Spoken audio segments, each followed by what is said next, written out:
OK. Donc Aerox, ça va être le cyclisme indoor avec, comme vous l'avez deviné et comme vous l'attendez, l'aérodynamisme en plus. Donc j'en profite pour vous souhaiter la bienvenue et puis, vous proposer de commencer l'aventure ensemble. Donc la présentation aujourd'hui, je vais vous parler de rapidement qui je suis, comment j'ai créé Aerox et puis ensuite je vous ferai une démonstration. Hop, bienvenue à François qui nous rejoint. Ensuite, je vous ferai une petite démonstration, en direct de chez moi et puis avec l'application. Je vous présenterai donc les fonctionnalités qui existent déjà et celles qui vont bientôt arriver. Et puis après, je vous proposerai, de devenir pionnier d'AeroX. Et on finira par des questions. Voilà donc la trame de la présentation. Donc rapidement, moi, je suis comme vous, je suis triathlète. Triathlète depuis 9 ans et puis je suis plutôt un bon amateur. J'ai été notamment champion de France de cross triathlon l'année dernière et en fait, ça fait, 2-3 ans que moi je suis plutôt sur du cross triathlon, mais quand je fais de la route, je remarque que, je double pas mal de monde dans les montées et en fait sur le plat, je me fais déposer et du coup, je me suis posé la question: «Où passe ma puissance?» Et donc c'est un peu ce qui est à l'origine de AeroX. Et avant d'en venir là, moi je suis, d'un point de vue professionnel, j'ai travaillé 15 ans, j'ai fait 15 ans de recherche au CNRS en physique. Donc j'ai notamment un gros bagage, sur, la science de l'aérodynamisme et pour avoir un peu plus de temps d'entraînement, je me suis reconverti il y a quelques années, il y a 4-5 ans, en prof de PS et ce qui m'a permis d'apprendre, d'approfondir les sciences de l'apprentissage et donc Aerox combine un petit peu ces deux aspects, l'aérodynamisme et l'apprentissage, pour répondre aux questions que je me pose: où passe ma vitesse et ma puissance, en triathlon? Donc en gros, Aerox, l'objectif ça a été pour moi d'abord, d'améliorer ma vitesse en triathlon, sur route. Comme je vous l'ai dit, ce que je mets là, c'est que je doublais pas mal de monde en montée, donc j'avais la puissance qu'il fallait. Mais par contre, je me faisais déposer sur le plat. Donc là, clairement, rapidement, je me suis dit que c'était un problème d'aéro, comme peut-être certains d'entre vous l'ont déjà expérimenté.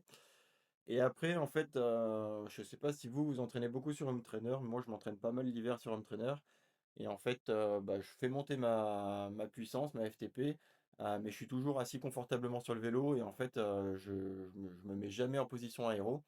Ce qui fait qu'au final, je travaille jamais ma puissance en position aéro et puis quand on arrive dehors, finalement, cette position elle est pas forcément très confortable pour moi. Et le troisième point auquel j'ai essayé de répondre avec AeroX, c'est, comment savoir, finalement si ma position elle est optimisée ou pas?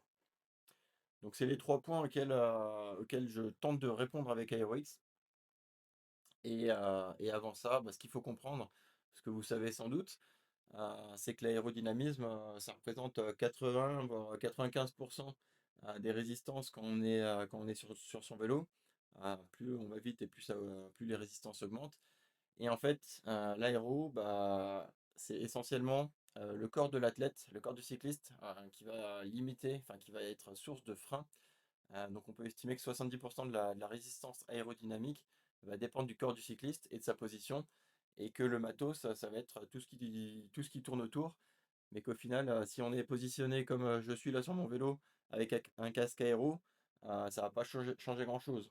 Et je sais pas si vous avez regardé le Tour de France, mais quand, dans le contre-la-montre, dans les Pyrénées, il y a Vingegaard qui a son casque de contre-la-montre, quand il est en montée à 15 à 20 km/h, son casque de contre-la-montre, il sert pas à grand-chose, quoi. Donc c'est essentiellement la position du cycliste qui va jouer en première approche et cette résistance, elle est liée à la surface, ce qu'on appelle la surface frontale, donc la surface du corps qui s'oppose, à l'air et cette surface, c'est un parachute et si on veut aller plus vite, il va falloir fermer ce parachute et c'est pour ça qu'on se met, notamment sur les prolongateurs en vélo de tri ou en contre-la-montre. Donc AeroX, le principe, ça va être de mesurer, ce parachute, de mesurer cette surface frontale et de donner l'évaluation en direct de la résistance aéro en fonction, de cette surface frontale.